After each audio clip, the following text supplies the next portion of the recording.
today we start a new topic.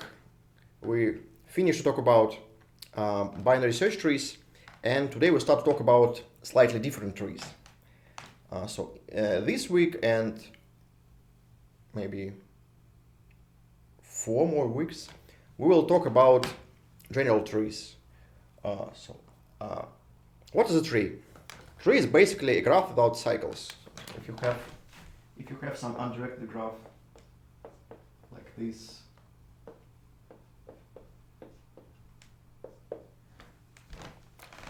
if you have some graph without cycles, it is a tree. Right? So this is a tree.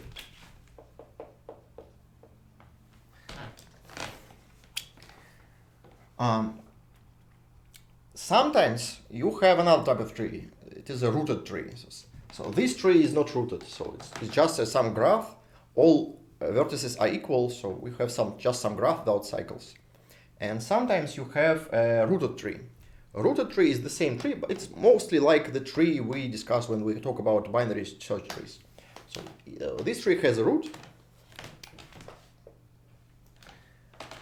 And all vertices connected to this root are the children of this node. So each node has some children,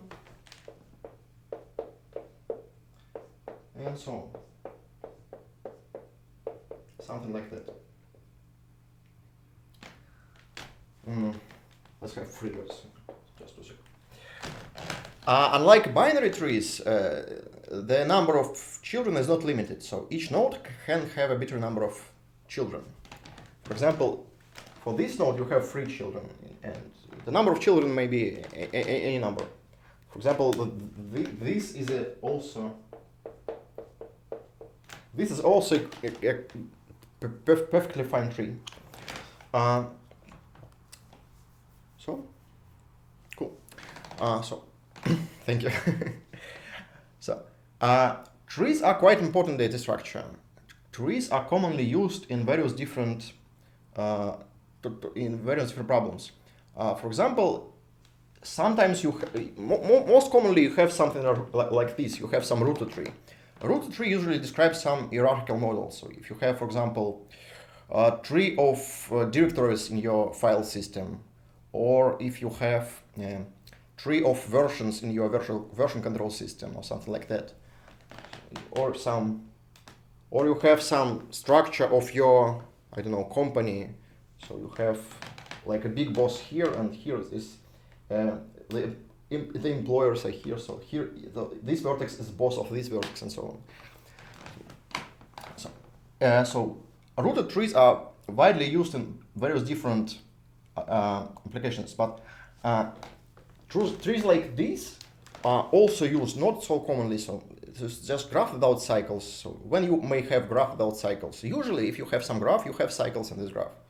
But sometimes in some graph algorithms, you actually need to deal with trees, because you take your graph, and it turns out that for your algorithm it's only important to think about a tree. So you build some tree inside your graph, and then you work with this tree instead of the whole graph.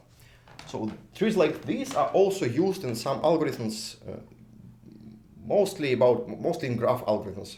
We will talk about such algorithms in the next semester. Good. Rooted trees are much more comfortable to deal with, because rooted trees have some structure. You have this root, you have leaves, you have this orientation. So rooted trees are much more useful. So usually the first thing you can do with if you have unrooted tree like this, usually the first thing you do with this tree is to root this tree. So how to root this tree? You basically take any vertex of your tree and declare this vertex the root of the tree, and then just orient all edges from this root. For example, let's take this tree. Let's put some numbers. For example, this vertex is 1, 2, 3, 4, 5, 7. Why not? 6 and 8 and 9. For example, if you take this tree and declare the first vertex the root of the tree. So let's say that this vertex is the root of the tree. So how to build a rooted tree? You just take this vertex, make it the root of the tree. Now all the neighbor vertices are the children of this node, so we have children 2, 6, and 9. And now you do the same thing recursively. So for this node 6 you have 7 and 4. 7 and 4. Here you have 3. For this 9 you have 8 and 5, and so on. So it's quite simple transformation. So if you have unrooted tree, you can take any node of this tree, declare this root, this node the root of your tree, and then just sort all the vertex from this root recursively. That's all. Now, what operations do we need to make when we have a tree? The most useful operation with the rooted tree is to find the lowest common ancestor of the vertices. Let's write here. LCA is lowest common ancestor.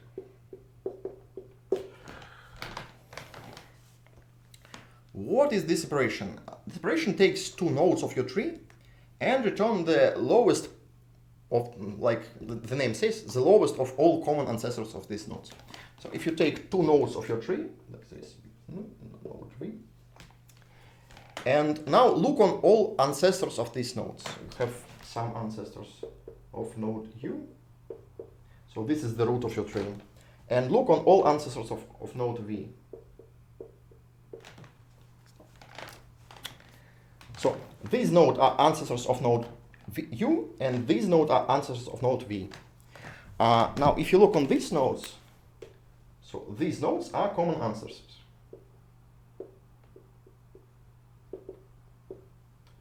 Of U and V.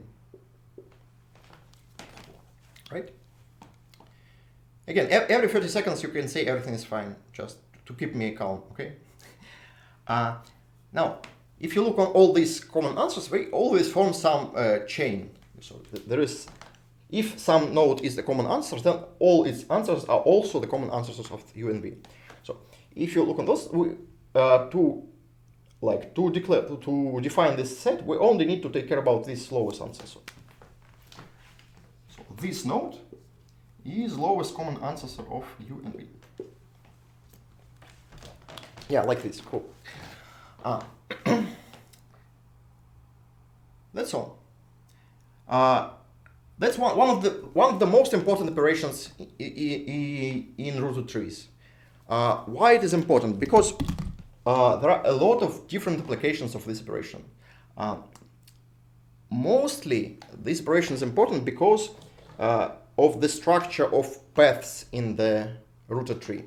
Because if you look on the path from node U to node V, the path is always look like this. You go up until you reach the lowest common ancestor, and then you go down to vertex V. So every path from U to V is constructed like this. You go up, and then you go down, and this middle point is exactly the lowest common ancestor. So if you want to deal with paths on your tree, the easiest way to do it is to split each path into two parts, this part and this part. And both these parts are exactly the path from node to the lowest common ancestor. Cool. Yes, this is the same lecture as 2 days ago, not in English. Exactly right.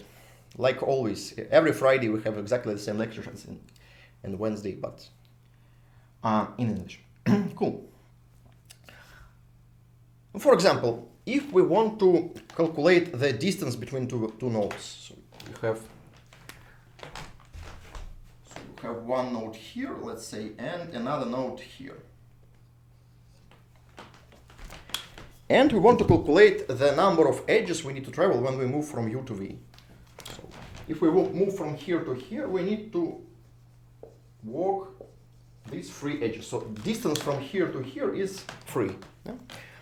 How can we calculate the distance if we know the lowest common ancestor? Pretty simple. Again, we need to have distance from here to here. This path can be split into two parts, this first part and this second part. Let's calculate the distance of this path and this path. How to calculate this length of this path? It's pretty simple. You calculate, so if you want to calculate this length, you take the length from root to node u, and then take the length of root length of the path from root to this low common density. And now you subtract this length from this length, and you will get this length. So length of this part from u to lowest common ancestor is just the difference of depths of these two nodes. So you take depth of this node u, take depth of this node LCA. Let's mark it something. Let's call it W. So length of this path is difference of depths of these two nodes. Yeah. So this node, this length is actually depth of node u minus depth of node W. And similarly, this length is depth of node v minus depth of first W. So the length of the whole path is, let's go distance from u to v, is equals to depth of u minus depth of w. So this is the first part, plus depth of v minus depth of w, where w is LCA of u and v. That's all. That's how you calculate the distance in the tree. So if you learn how to calculate the node which is lowest common ancestor of two nodes, then you can easily calculate the distance between two nodes, for example. That's one of the easiest application of the LCA, but there are a lot of very different applications. Again, mostly it's when you think about path from one node to another, you just split this path into two parts and calculate this and so on. Okay, cool. So, how to calculate the lowest common ancestor? We will discuss two different techniques. Both techniques are very important because they have a lot of different applications beside this LCA. LCA is pretty simple function actually, but there are a lot of different, more complicated problems, and sometimes you need to use one of these techniques. First technique is called the binary lifting.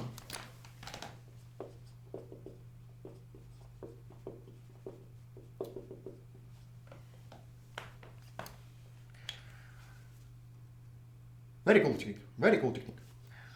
So what is the idea? Idea is to be able to move from any node to the root faster than just iterating all ancestors. So if you just start from this u and try to move to this node v, not w, you will need to travel all this path. You go to your parent, and so on. That's too long. So let's just try to move faster up in your tree.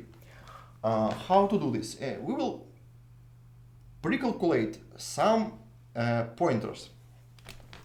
So let's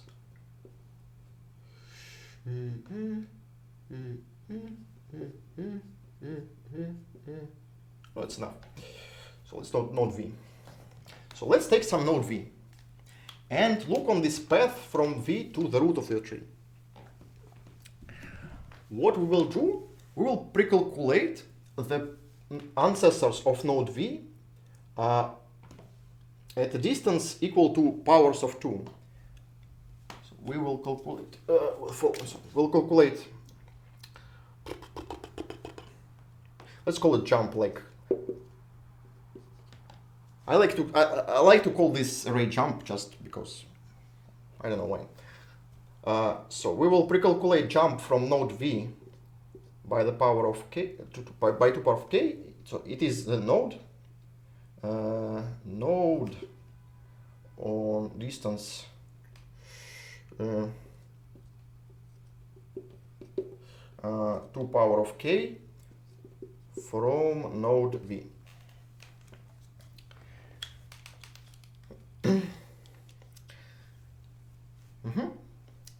So if k equal to 0, then we just need to pointer to the So it's 2 power of 0. So just this pointer to our parent. Next pointer is here, it's 2 in power of 1. Next pointer is here, it's 2 in the power of 2. Next pointer is here, 2 power of 3, and so on. If there is no ancestors on this far, so if vertex v is closer to the root than the 2 power of k, there are different ways to maintain this. We can say that this pointer is null. Just say if there is no node on this distance, then they say that just put null here or -1 or something. Or we can put all these pointers to the root of the tree. That's actually that's just implementation trick, because in all our in all applications we try to go up to the root. So if we reach the root and try to go even up from the root, we actually may stay in the root. So we will. So if you think about it, like if we have these arrows moving up to the root, if you just make a loop here, we may say that if we reach the root and try to go even up to it, so we will just stay in this root. So there's just another way to think about it. It's just implementation details. You can do it in either way. You can put null pointers if you don't have these answers, or you can make all the pointers to the root if you don't have the corresponding answers. Good. Cool. So that's the plan.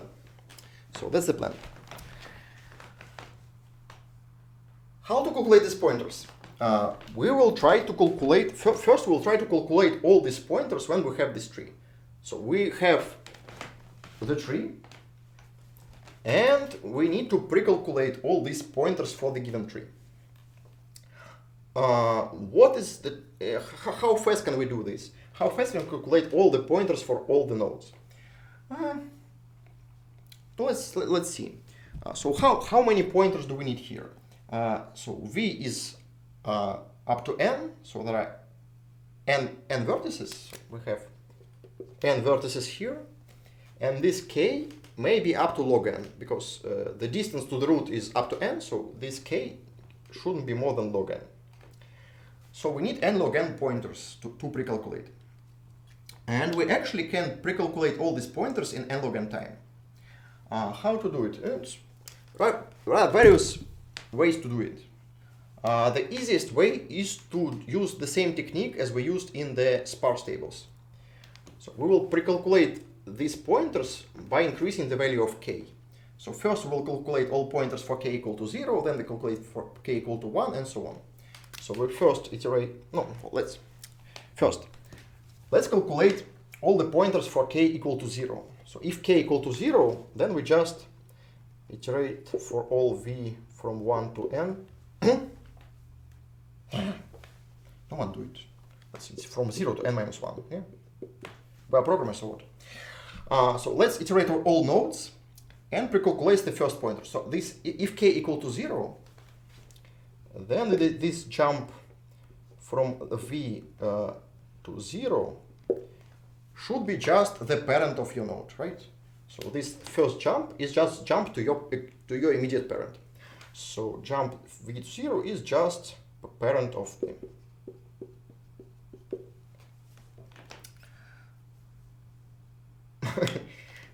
Okay, here I use v as an object, here I use v as an integer.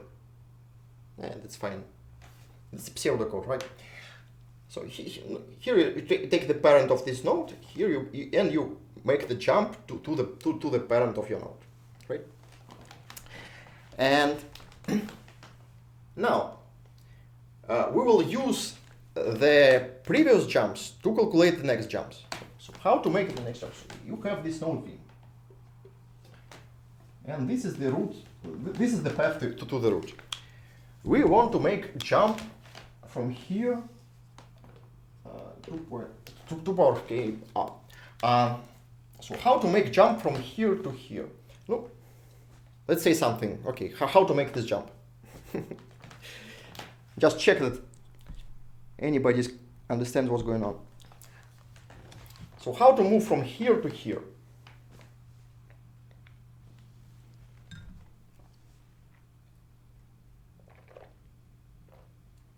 I'll wait. Just say something.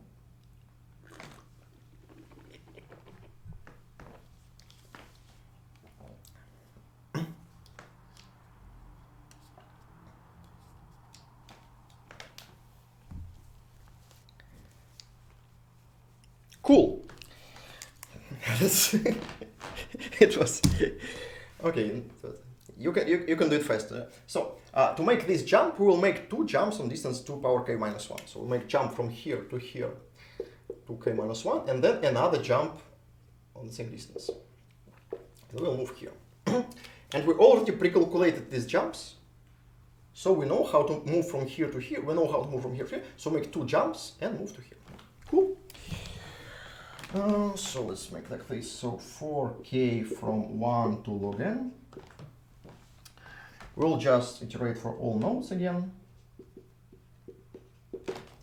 and calculate these jumps. Make jump from node v to power of k is just these two jumps. So first jump is so this node is jump of v to k minus 1, and then from this vertex we need to make another jump on this 2 in power k minus 1. So it's jump from v to power k minus 1 to power k minus 1, like this. Oh.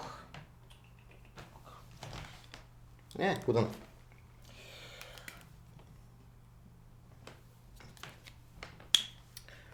That's all. That's how you pre-calculate your binary lifting. That's all.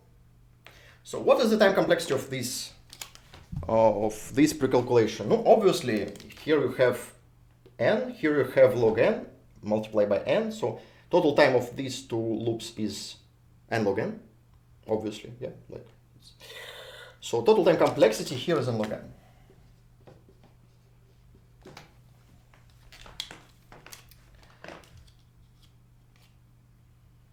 Nice. That's all. That's how you pre-calculate the binary climbing, by binary liftings. Now, how to use these pointers to actually calculate the lowest common ancestor.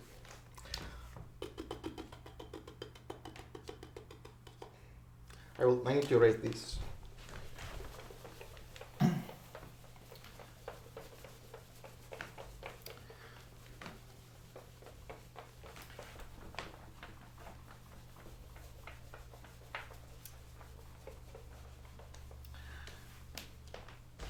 Let's go. So again, you have two nodes. You have node U. A little bit lower. You have this node U. You have this node V.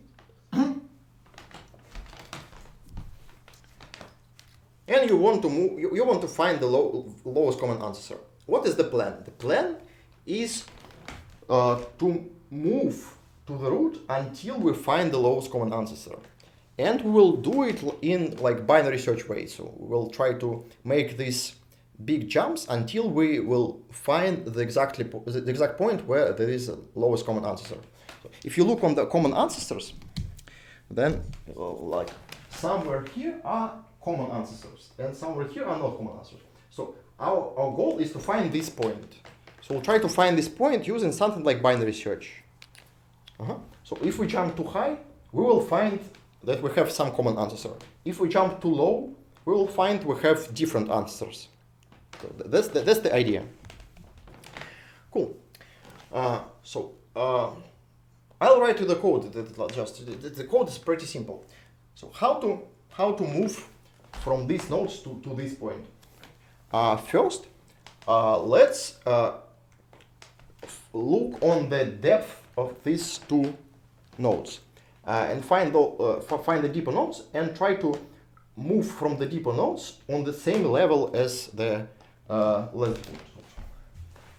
For example, if the depth of node V is greater than the depth of node U, we'll try to move from this node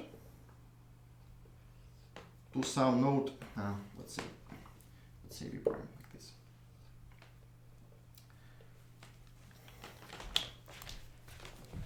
So, first step is to move from here to here, to have two nodes on the same level of your tree. So we'll move from here to here, like this.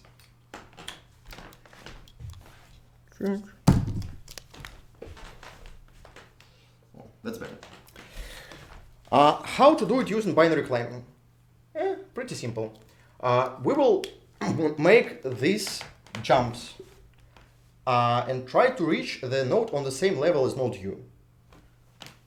So we'll make big jumps when we make small jumps and so on. So if the distance between these two levels is this, so D is difference. Let's say if D is difference of depths of these two nodes, then we just need to move D steps up from node V. Yeah. How to move these steps up? We will use these binary jumps to just make. Basically, what we need is to split this D into powers of 2, right? So we can move on the distance of power of 2. So if we split this D into some powers of 2, we can move from here to here. And we can split any number in log n powers of 2, right? Like you can split any number in log n powers of 2. You can just look on the binary representation of this D, and just for each one in your binary representation, you take this power of 2, right? So again, we will split this D into some powers of 2 and make these jumps. So to make this jump, we will move like here, here, and so on. So each of these jumps is power of 2. And the number of such jumps is log n, because we can split any number in log n powers of 2, right? You can do it just greedily.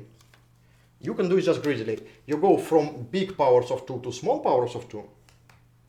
And each time, if D is greater or equal than your power of 2, you can just make this jump and decrease D by this power of 2, right? Clear? Okay. So first step. Well, let's say like this one. Let's make it like this. So if D is difference between dV and... Well, first, let's say that V is... First, let's see which of the two verses is deeper. So let's say if is less than D of U, then we'll swap them. Yeah. Now V is the deeper. So we start from here and move here. Let's say D is the difference V minus U. Hate this. Minus du. And when we just move from here to here, again, you can do it in greasy. You can do it greasily. You move from big powers of 2 to small powers of 2, and each time you make this jump, if you can make this jump. So I'll just move 4k from log n to 0, and if I can make this jump, if D is greater or equal than 2 power k, then I will make this jump. So I will make jump from here to here. Then V equal to jump from V to power of k, and decrease D.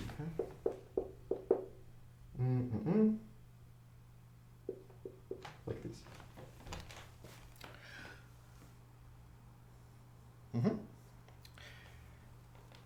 You can actually simplify this.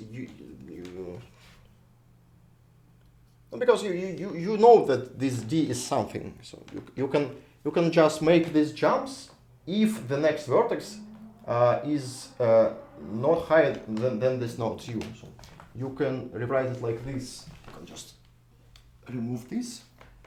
Yeah. Instead of calculating this D, you can make this jump. Let's say this v prime is jump from v to power of k.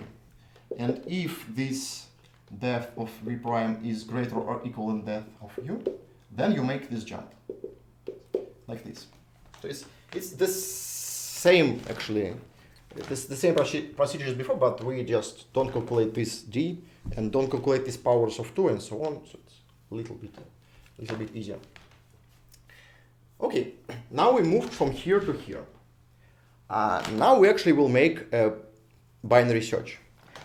Before we make binary search, we will check one special case when we have the same node. So if we reach the same node, if u equal to v,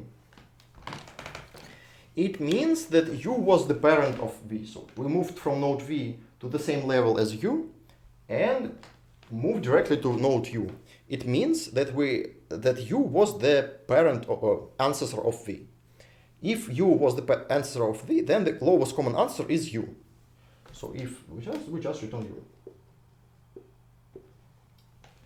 or we, they're the same. Cool. And now we'll make binary search. How to make binary search? Usually you make binary search when you have some array. So you have some array or you have some function or something, and you can like take any element of your array and calculate function in any point and go to left segment or to right segment. Here is slightly different. We don't have any array, we don't have any function, but we have these pointers. And we'll use these pointers to make a binary search. How to make binary search when you have these pointers? Actually, it's the same way like we did in the usual binary search. We will maintain a simple invariant. Simple invariant is the nodes u and v are different. So if you start from here and look on the ancestors, then here your ancestors are different. So if you take these levels, on these levels, ancestors of u and v are different. So here they are different, and here we are the same. Yeah. And what we need to find this split point between these two areas. So in this area, all parents are equal, and in this area, all parents are different. So what you need is to find this split point. So how to do it using binary search?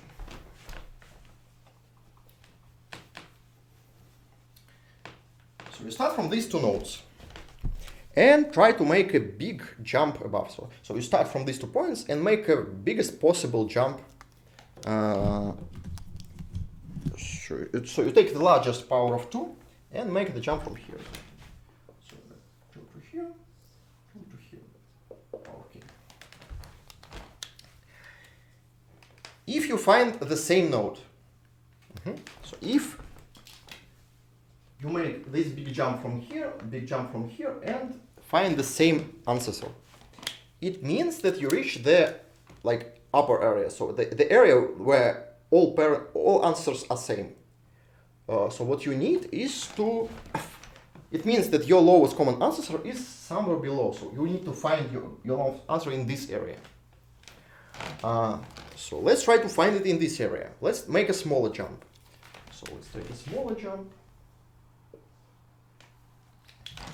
If you find the 2 different ancestors, so you find some ancestors here and you find 2 different nodes, it means you are in the lower part of your binary search. So you need to find your lowest common answer in this area.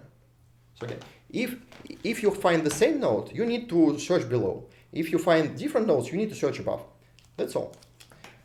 So how we will implement this? Very simple way.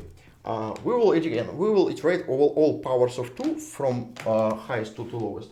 So we'll find 4k from log n to 0. And try to make these jumps. So we make the jump on 2 power of k. So we say u prime is jump from u power of k. V prime is jump from v power of k. If you find the same node, that means you stay in the same nodes, but just decrease this k. So you need to make a smaller jump from the same 2 positions. If you find the same different nodes here, it means you need to move to this area. So I will move these two nodes here and start the same procedure in this area. So if these nodes are different,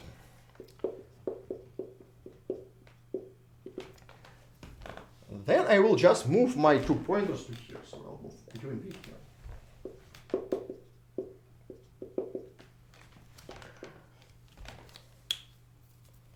That's all. That's my binary search. Now, what happens in the end? So in the end of this binary search, I have some 2 nodes, U and V. And in the end of binary search, it turns I cannot make a jump which moves me to two different words. So every jump moves to the same ancestor. Even jump distance to power of 0. So even my parent is the same. So even parent of these 2 nodes is the same. What does it mean? It means, okay, so I move here. Let's move. So for example, I move here. I have the same node. Then I make again a small jump, and I have 2 different nodes. So again, I move here, this U, this V, and so on. In the end, I have nodes U and V in some positions, and every jump moves to the same ancestor. So it means that my parent of these 2 nodes is the same. If the parent of 2 nodes is the same, it means this parent is the lowest common ancestor, obviously. So in the end, I just return U parent, for example.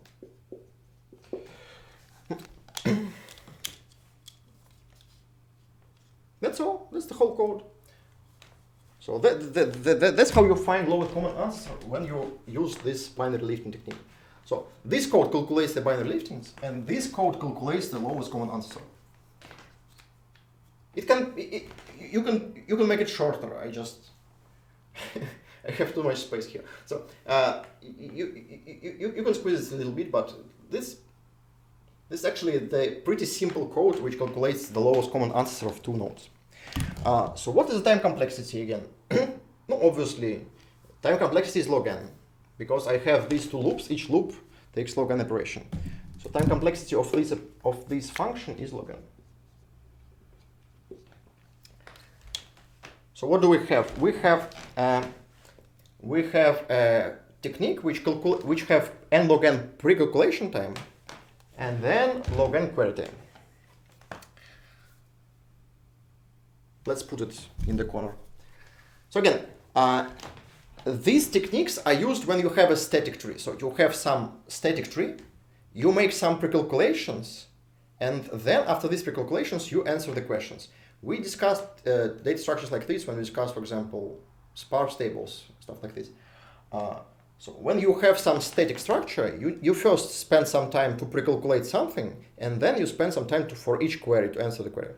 And structures like this have 2 complexities, right? So you have complexity of pre-calculation and time complexity of each query. That's what we will measure. We will measure time complexity of pre-calculation and time complexity of each query.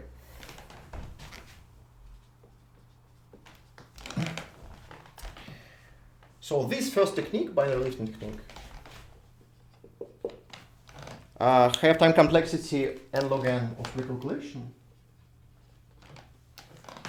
and log n for query.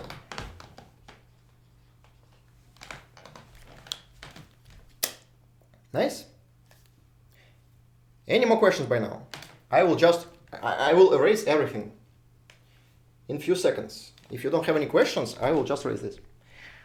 So this technique is quite important, it's quite powerful. You can use this you can use it in various different applications. You can calculate some stuff.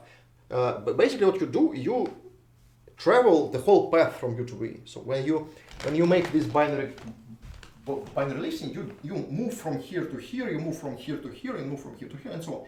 So actually you travel the whole path. You travel it in the big jumps, but you actually travel the whole path. So you can use this technique when you need to calculate something on this path. So when you move this, when you make these jumps, you can also calculate something. And we will do it in the home task discussion next week. Okay. No more questions. That's strange. You are too quiet again. Okay. Let's move next. The next technique is very different. We'll use completely different techniques, and we will get some better asymptotics actually. Cool. So let's go.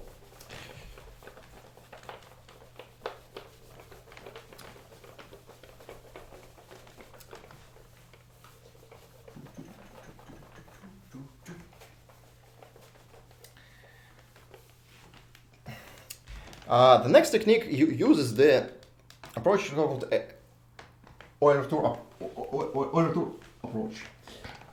So what we'll do, I need to draw another tree.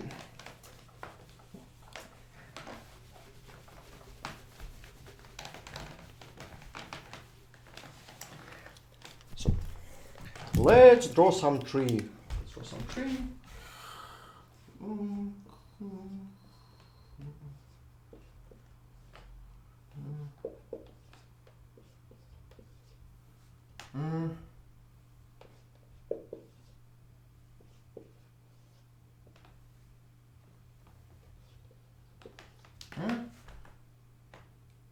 Yeah, good enough. Okay, let's make 10 of it. Yeah, good enough. Let's have some tree. What is the idea? We actually learned a lot of data structures which calculate something when you have array or list. Yeah. So if you have some linear structure like list or array, you can calculate a lot of stuff on this linear structure. So what we'll try to do is transform our tree to something linear, to some array, to some list, something like that. And then we will transform our request to some request on this linear structure.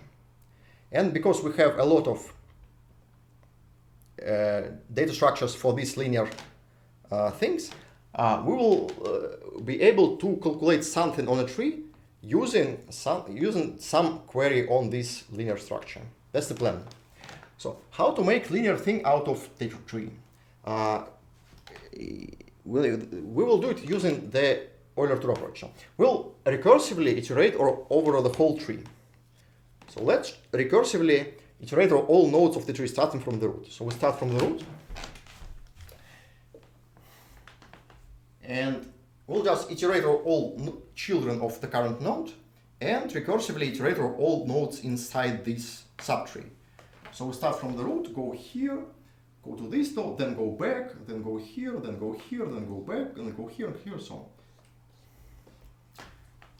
So if you know how the Euler tree works, it's the same. So if you duplicate each edge and try to make the Euler tree of Euler tour of this graph, you will have something like this.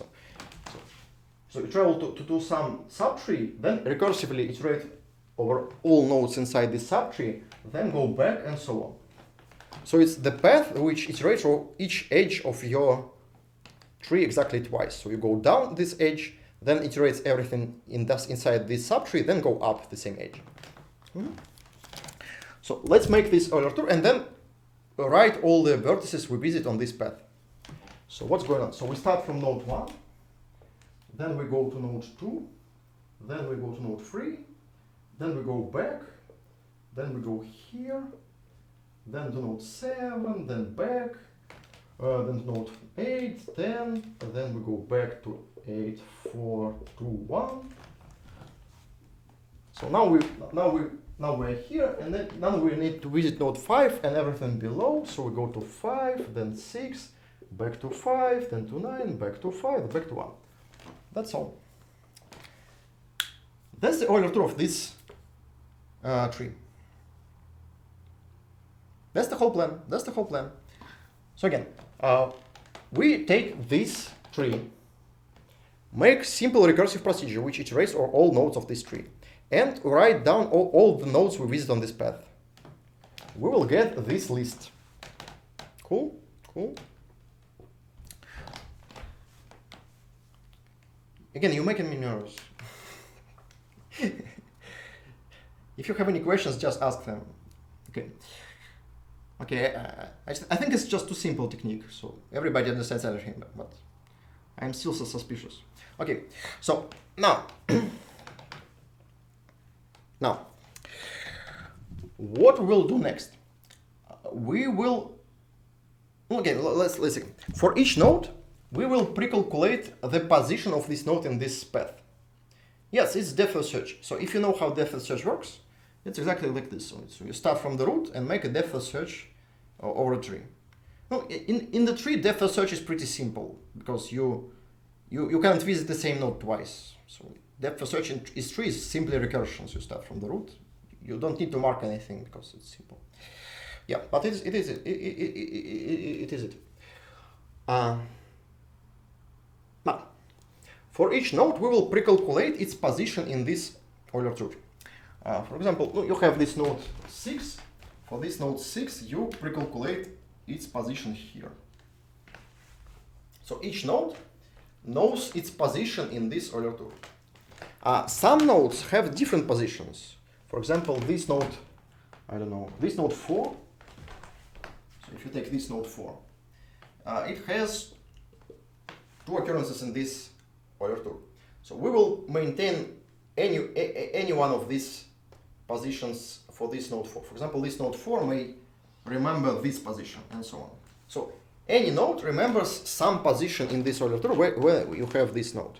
For example, leftmost position, rightmost position. Usually when you implement this, you remember the leftmost position or rightmost position, but it doesn't matter. You need to remember any position of this node in this Euler tree. No. Let's find something. Let's find nodes. Okay. Let's okay. Well, good enough. You have 3 positions actually. Yeah, you have 4 in these 3 positions. Again, you remember any of these 3 positions in this node 4. So you remember the position. So for each node contains the integer which is position in this list, or you may have pointer to this element and so on. So it depends on what. So if you have pointer machine model, you may remember the pointer to this position. If you have list only, if you don't have arrays, doesn't matter. Now, for example, now you have 2 nodes. You have this node U and this node V. Let's look on positions of these 2 nodes in this order. So this position of node U, this position of node V. Let's look on this segment from here to here. So let's look on segment of this list. Noble like today. Let's serious stuff. Let's look on this segment from here to here. What does the segment represent? This segment represents the path from node U to node V. So if you look on this segment of your Euler tree, this segment from here to here actually represents some path from node U to node V. So if you look on this segment, so what's going on here? Erase everything not important. So this segments is what? So you start from node 4, then travel to node 8, then to node 10, then go back, then go here, and end in node V. So it is some path in this tree from node U to node V. That's not the shortest path, usually. So shortest path will be to go directly here, but you may visit some additional nodes on this path. It doesn't matter. It is some path from node U to node V. And now the idea is simple. Your lowest common ancestor is somewhere on this path. So if you take any path from node U to node V, then you will definitely visit the lowest common ancestor. Because, again, any path from node U to node V includes the lowest common ancestor of these 2 nodes. So the lowest common ancestor of these 2 nodes is somewhere on this path. Now, how to find it? Very easily. let's write down all the depths of this node. So for each node, let's write its depth in this string. So the depth of node 1 is 0, depth of node 2 is 1, here is 2, 1, 2, 3, 2, 3, 4, 3, 2, 1, 0, 2, 3, 2, 3, 2. No? Huh, it's 1. 1, 2, 1, 2, 1, 0. Yeah, like this. So this array contains the depth of this node. So if you take any node, you can pre-calculate its depth in your tree, like before. And you write down all the depths of these nodes. So this is array A, this is array B.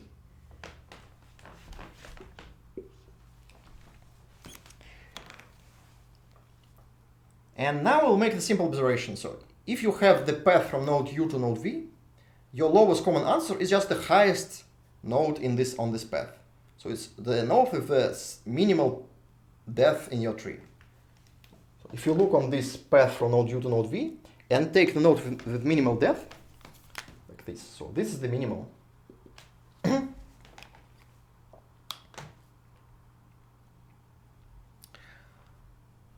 Good implementation. I think my implementation was quite good actually. So you can just use this. You can Google any implementation. There are a lot of libraries. Like if you need it for competitive programming, there are a lot of nice competitive programming libraries. Again, back to the stuff. Again, the idea is pretty simple. If you look on the path from node U to node V and take the node with minimal depth, then this node is lowest common answer of these two nodes. So this is actually LCA of U and V.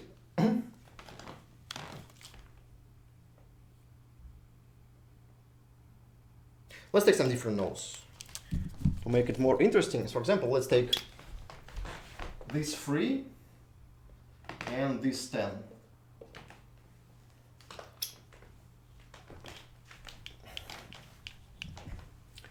So if you take nodes 3 and 10, then 3 is here and 10 is here. So to find lowest common answers of 3 and 10, you need to take this segment of your list and find the node with minimal depth on this segment. Node with minimal depth will be here. So this is the minimum on this segment. It means that node 2 is the lowest common ancestor.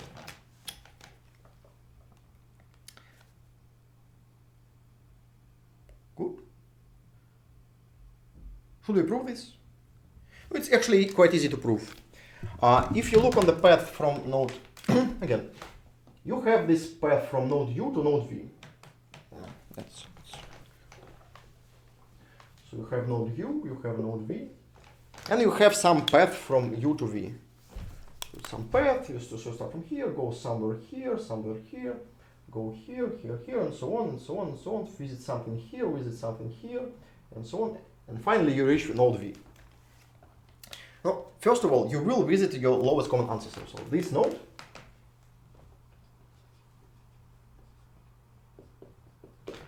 you will definitely visit on your path. Why it is the minimum? Why it nodes have the minimal possible depth? Because if you move from this node up to its parent, to the node with smaller depth. So if you move from here up here, you will never move down, because in this tour each node you first move down and then move up. For each edge of this tree, you first move down to this edge, iterate everything below, and then move up. So if you move up here, you will never move down here, because that's how the recursive tree works. So you will definitely visit this node, and you will not visit any nodes above. It means this node have the minimal possible depth on this path. Good. That's actually quite formal proof. I didn't write any formula, but that's quite formal, actually. If you like formulas and stuff, you can actually formalize it very easily. Cool. That's all. That's the whole technique. Again, how to find lowest common ancestor. First, you take your tree, you build this Euler tour. Then you create this second array. Second array just contains the depth of these nodes. So this all is pre-calculation. Now, when you need to answer the query to find the lowest common ancestor of two nodes, you find the position of these two nodes in your Euler tour. Find this segment. Find the element with minimal depth on this segment. And this minimal depth corresponds to your lowest common ancestor. That's all. Cool. So how to find the minimal element on the segment? We discussed two data structures which allow you to calculate the minimal element on the segment. So again, anyone, tell me two data structures we discussed which may help you to calculate the minimal element on the segment. And I will find the marker. Oh, this one. We have two very cool data structures. Both are very important.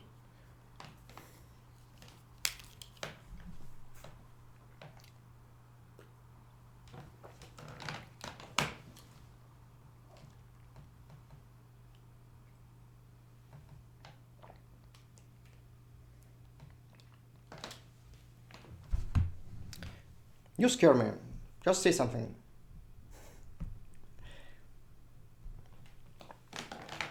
How to find the minimal in a segment? We spent a few weeks discussing stuff like this. Segment tree, nice. Segment tree is perfect data structure to find the minimum in a segment. So if you use segment tree, then what will be the time complexity? So we use Euler tour plus segment tree. What will be the time of pre-calculation? So how much time do we need to pre-calculate everything? So to prepare these arrays, we actually spend linear time. Yeah. So we just make recursive traversal of the whole tree, right? And we write this array. This array have linear size. We can pre-calculate it in linear time. So we can do all these preparations in linear time. And now we need to make a segment tree out of this array. We can make segment tree out of given array in linear time again. So if you have an array, you can prepare the segment tree in linear time. We did it before. Right? So you make the bottom layer, then you make the next layer, and so on. So you build it from bottom to top, and the total time complexity of this build will be linear. Yeah? So we make all these preparations in linear time, then we build the segment tree in linear time. So the total time of all these pre-calculations will be linear. Cool.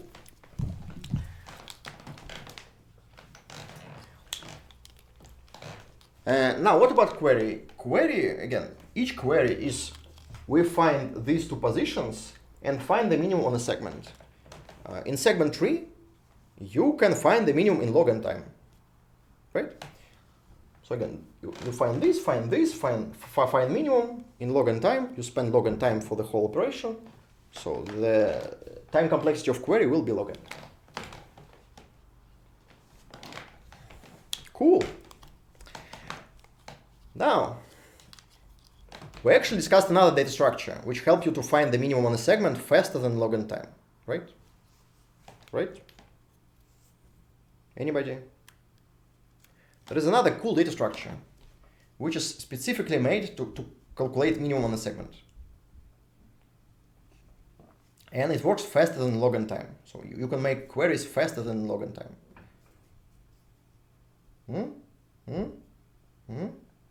Anyone? Okay, it was like a month ago. Maybe more than a month ago, yeah.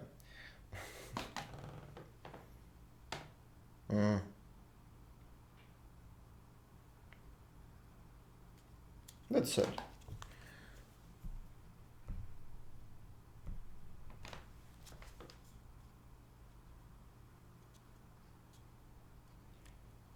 Yeah, this was the question, yes. I asked you what another data structure can be used to calculate the minimum on a segment faster than the log n time. That was specifically a question. Because we spent another month discussing some data structures. Sparse table, cool, finally. This is sparse table. Sparse table is a cool data structure, which is built specifically to find the minimum on a segment in constant time. So if you use sparse table instead of this segment tree, sparse table have the same. So it's this segment tree. Segment tree. If we use again, we use order plus sparse table. If we use sparse table, we can answer this query in constant time. Right? Well, because you find this position in constant time because you have this position here. You find this position in constant time, and now you need to find minimum in constant time. You can find minimum in constant time using sparse tables. So the total time of your request will be constant. But the pre-calculation time will be bigger. So to pre-calculate the sparse table, you need n log n time because the size of sparse table is n log n. So again, this whole pre-calculation is linear, but to build this sparse table, you need to spend another n log n time. So pre-calculation time will be n log n. Cool. Now we have a lot of options. Here we have 3 different options. To calculate lowest common ancestor, we can use one of these 3 options. We have these simple options using binary lifting. It requires n log n time to pre-calculate these binary liftings, and then you spend log n time to calculate the lowest common ancestor of 2 points. You can use this method and use segment tree to calculate the minimum on the segment. Then you will need n time to pre-calculate everything, and then you spend log n time to find your lowest common ancestor. Or you can use the same technique but use sparse table instead. And then you will have n log n time for pre-calculate sparse table, but you will be able to calculate minimum in constant time. So total time of this query will be constant. Cool? Cool? That's the plan. Cool. Now we have 20 minutes to explain final fact. Now for the final part of this lecture, I want to join actually all these techniques. I want to make another data structure which is capable to have, I want better data structure. I want data structure which have pre-calculation time linear, but can answer queries in constant time. Cool. And the interesting fact is that it is possible. That sometimes it is possible to make data structures which is better than everything that built. So we will try to combine some techniques and to build data structure which have linear time to pre-calculate but constant time to answer the query. Let's go. So the plan will be the following. We will use the same technique with the sparse tables. So we will try to update this technique. So we'll use this technique with sparse tables, but upgrade it a little bit. We will upgrade it to make this pre-calculation time linear. And to decrease this pre-calculation time, we'll use the same technique as on the previous. So if you watched the previous lecture, we actually made slightly similar approach. We try to get rid of one log n factor, and we will use slightly same technique. So I'll explain it. The technique is very simple. When you try to get rid of one logarithm factor, what you can do is to split your data structure in blocks of size log n.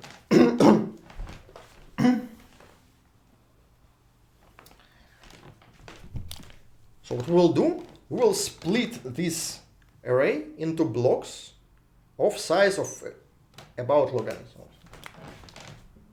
Well, let's fix some constant. Let's fix some constant b. Let's say 3. 3 is nice constant. And split this array into blocks of size B. So one block, another block, another block, another block, another block, another block. Oh, this is slightly small block.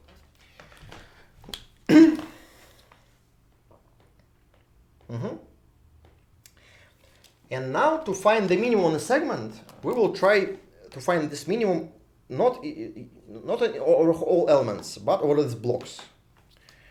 So let's write it here. So we have this array B. And what we need is to be able to find the minimum on a segment. So given some segment from U to V. And you need to find minimum on this segment.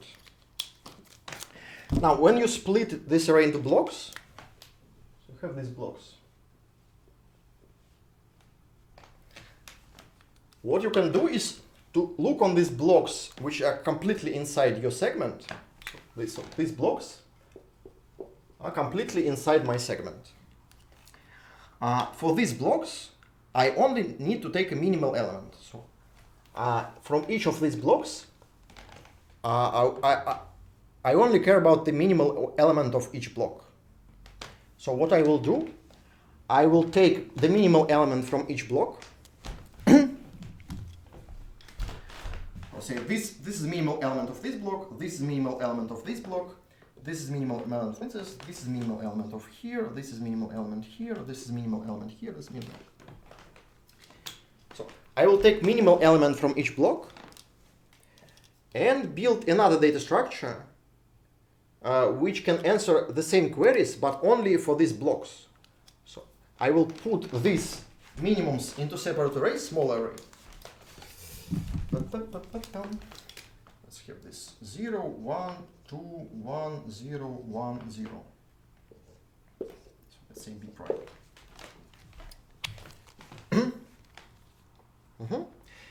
And now I will build data structure which can answer the query for these blocks only.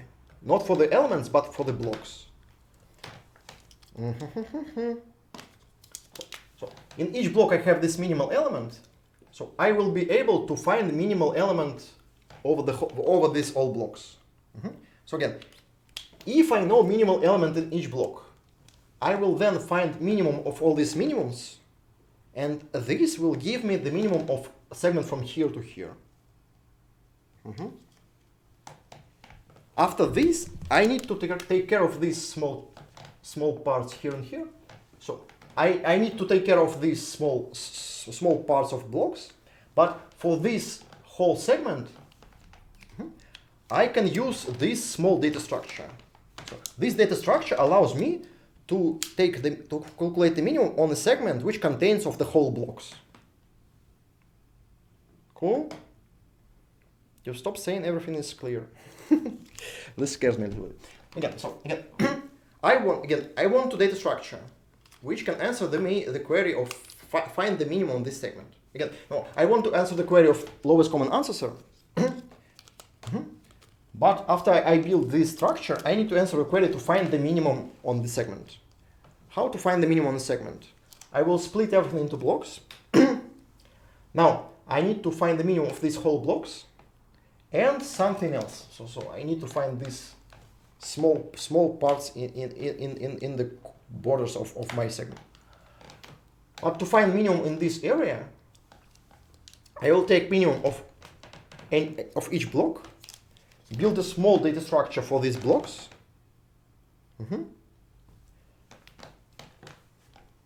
Cool. Again, let's take some segments. For example, if I have segment from this 4 to this 6, so this segment consists of these 3 blocks. I know minimum here, and minimum here. So minimum here is 2, minimum here is 1, minimum here is 0. So to find minimum on this segment, I need to take these 3 blocks and find minimum of all of these 3 minimums. So minimum here is 2, minimum here is 1, minimum here is 0. So these are these 3 blocks. So when I need to find minimum on this segment, I actually need to find minimum on this small segment.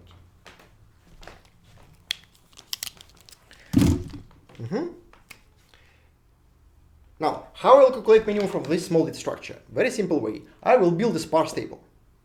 Sparse table is a cool data structure. So I will take this small array and build a sparse table in this. What will be the size of this sparse table? Size of this sparse table will be n over b log n over b. Yeah. The size of this small sparse table will be like this. And if b is about log n, so if the size of the block is about log n, then this actually will be linear. That's the plan. So I have another data structure which have pre-calculation time and log n. So how will I get rid of this log n? I will make a smaller data structure. I will just decrease the size of the data structure by log n factor and build a sparse table of this small data structure. So the size of this small data structure will be n over log n. So the time complexity of pre-calculation of this small sparse table will be linear. Can I get the maximum value on the path between? Yeah, you can get the maximum value, but maximum value is not that interesting. The maximum value on the segment is just not important when you calculate the lowest common ancestor. But yes, you can use the same technique to calculate get maximum. Maximum and minimum is as the same operation basically.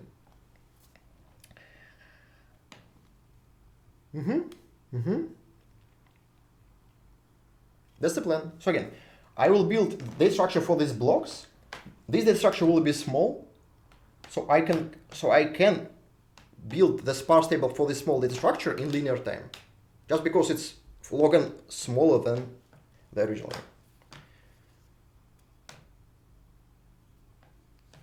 No, you can do it the same way. If you want to calculate maximum on a segment, you can do it in the same way. No, so it's absolutely the same. But I have no idea why you need to have maximum on this path from one node to another. Because it's kind of strange. Cool. Now let's move back here. We already pre-calculated. So we pre-calculated this data structure, so we can find minimum on this segment from here to here. But we also have these two small segments which are just part of the block. So we cannot find minimum here and find minimum here using this structure. This structure only takes care of the whole blocks. So we need somehow to find minimum here and minimum here.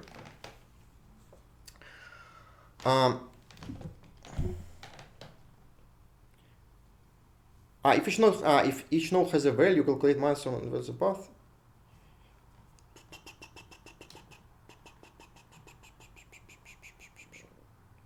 I'm not sure about this. Here I use these values are actually the depth of these nodes. So if you have some random values, it's slightly different.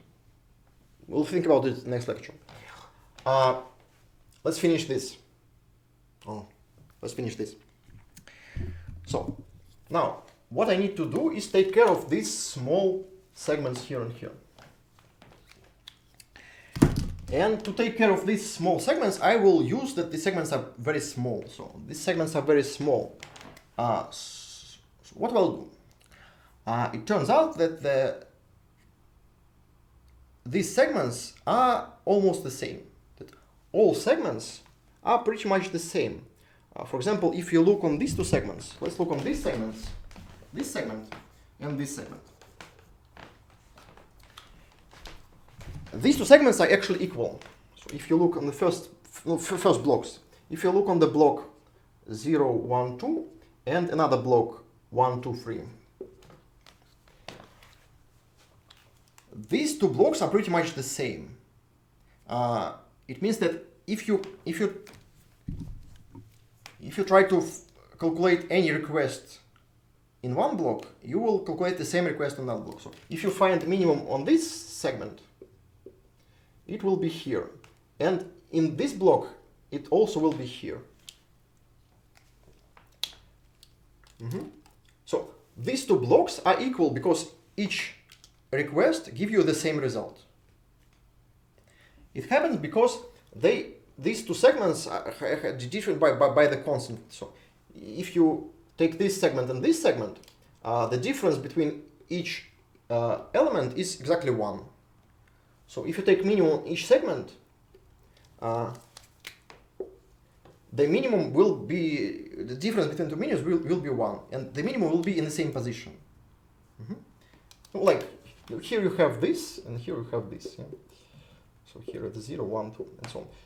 So you need to find minimum in this line and minimum in this line. It will be in the same position because this line are the same, but just moved up by 1. So what we'll do? We will find all different types of blocks. So we'll say that if two blocks are different by the constant, then these blocks have the equal type. So these two blocks have equal type. And now we will split all blocks into several different types. And we'll calculate how many different types do we get. No, let's pick some another blocks of the same type.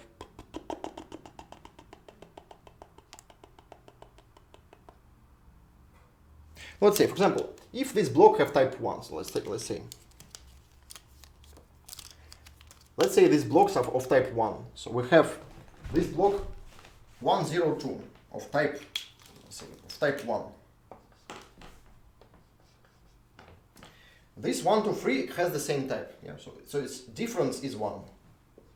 This 2, 3, 4 is also the same type. So these blocks are also equal. This is different type. So let's say it's type 2.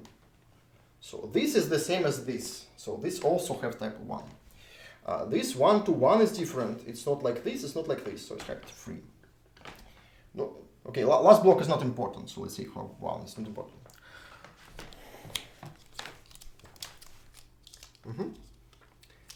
So we'll just pre-calculate types for each block. So how many different types are in if you have block of size B?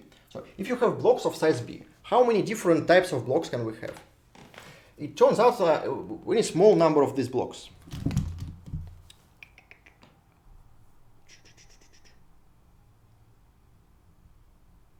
Sorry, I lost the line of your discussion. Okay, hope it's not bad. Okay, I think you're good. Okay. So I want to find the number of different types of blocks. So how to define the type of block? It's pretty easy. So we start from the first number in the block. Each next number is the difference between two consecutive numbers in the block is always 1, because this array is array of depths of these nodes. So each time when we travel this Euler tour, we move up or down. So the depth of each next node is either +1 or -1 from the previous. For example, from here to here we have +1 and then +1, and here we also have +1 and +1. And the type of block is always defined by these plus or minuses. So if you take this block 3 to 1, so the type of minus. So if you take this block 1 to 1, so it's plus and minus. So these pluses and minuses define the type of your block. So each block is defined by this string of plus and minuses of length b minus 1. So the total number of different types is no more than 2 in power b minus 1.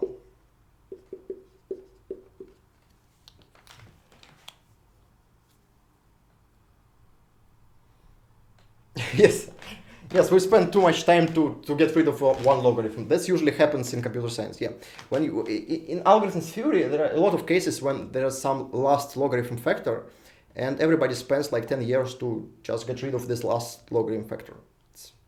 It's quite a common situation actually. So you get something like this, and then you spend another 10 or 20 years to get rid of this last logarithm. That's quite common.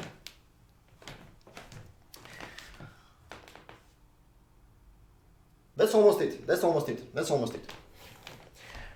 Now we will pick the b small enough to have this number of types small enough.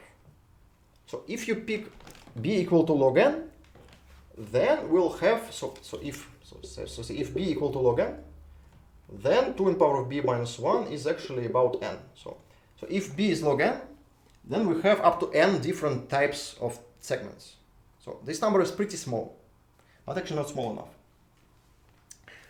Because what I will try to do next is to iterate over all possible types of segments.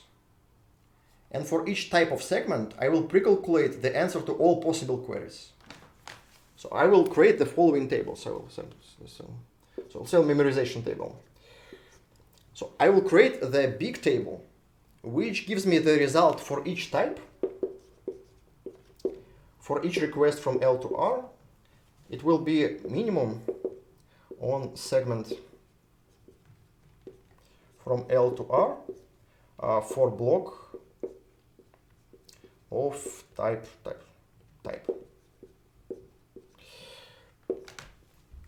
So I will iterate over all possible blocks, all possible types of blocks. For each type of block, I will try to iterate over all possible segments. And for each segment, I will pre-calculate the minimum on this segment. This will give me the three-dimensional table like this. So the total size of this three-dimensional array is obviously 2 in power of b by b squared. Yeah. So again, what I want to pre-calculate, I want to iterate over all possible types. For each type, iterate over all possible segments. And for each type, for each segment, I will pre-calculate the minimum of this segment. Just brute force. Yes, iterate over all possible requests I may have and pre-calculate results for all possible requests. Cool. Now if b equal to log n, then here I will have n multiplied by log n square, right? But that's bigger than n. So to make this time linear, I want to make this time linear because I want this precalculation to be linear. So to make this precalculation linear, I will use b not equal to log n, but log n divided by 2.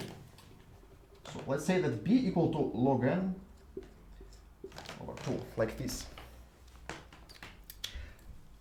So if you take the size of the block equal to half of the logarithm of n, then the number of different types will be not n, but square root of n.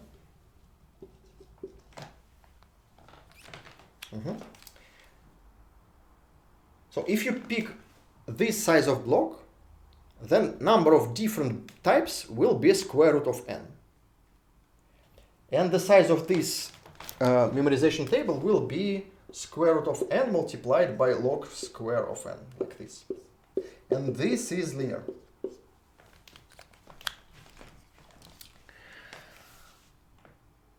That's all.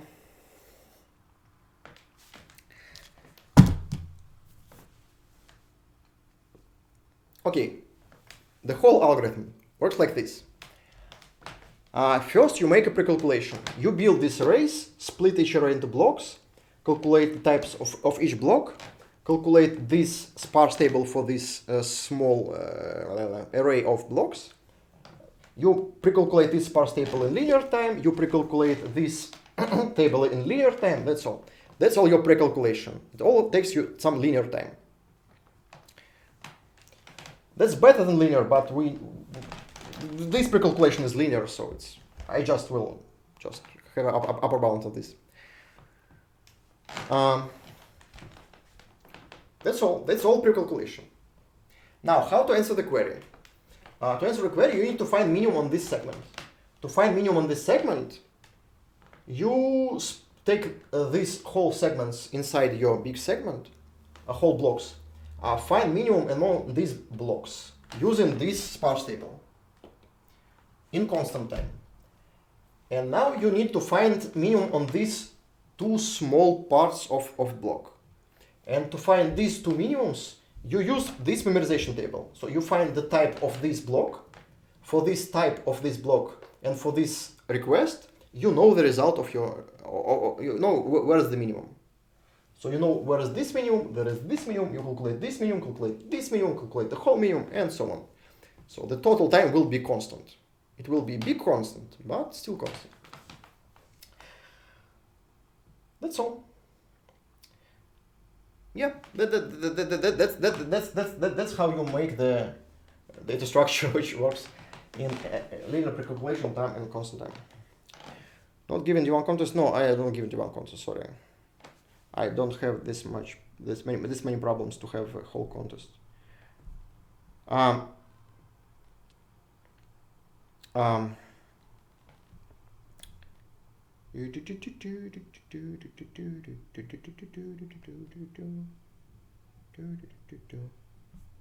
don't see any more questions. Okay. Cool. Nice. That's the whole plan. Okay. Now finally, to make the final point, what we can do. So this all is for the LCA problem. So we can again. So final result is that we can find the lowest common ancestor of two nodes in the tree, in the static tree when tree is not changed, in constant time with linear time precalculation. Now, another trick is that you can use the same technique to find the minimum on a segment. No, you think we already know how to find minimum on a segment, but here we use slightly different problem. Here we try to find minimum on a segment, but this array is specific, very specific, because each number is different. The difference between two consecutive numbers is exactly 1. So we learn how to find minimum on a segment, but only in this special array. So we used that this array is very special. But using the same technique, you can find the minimum in any array in constant time with linear time precalculation.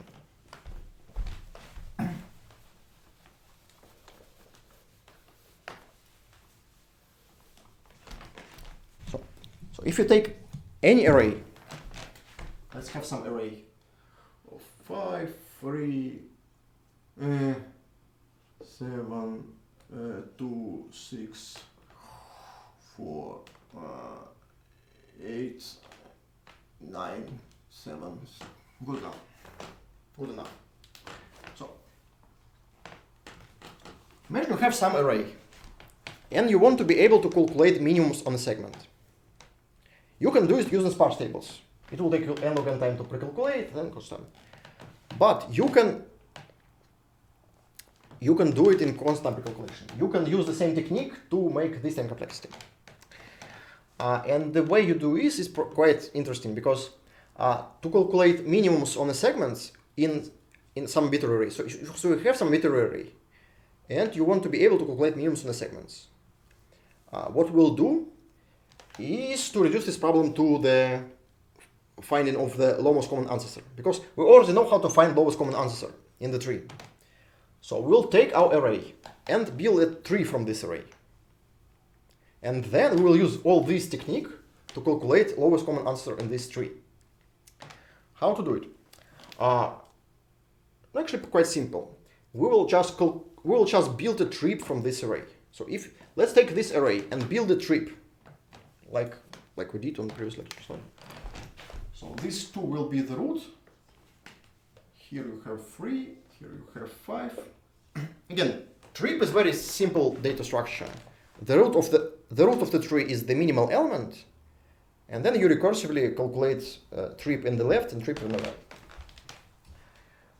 7, here you have 4, here you have 6, 7 and 8. This.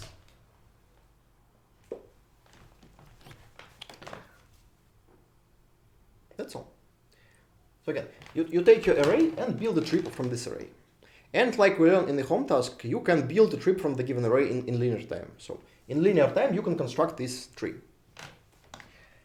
And now I claim that the request to find the minimum on a segment is the same as the request to find the lowest common ancestor. So if you take some segment, of your tree, like from here to here, and try to find the minimum on this segment, what you can do is to take these two nodes. So one node corresponding to the left border, another node corresponding to the right border. And find the lowest common ancestor of these two nodes. And this lowest common ancestor will be exactly the minimum on this segment. Again, so how to solve the range minimum query problem? You take your array, create a trip, then implement all this technique to find the lowest common ancestor. And now you can answer the query finding the minimum by just calculating the lowest common answer of the border elements of this segment. It will always be the minimum on the segment. Yeah, so we kind of used range Q minimum problem to solve lowest common answer problem, and then use this problem to solve the range minimum query problem. That happens.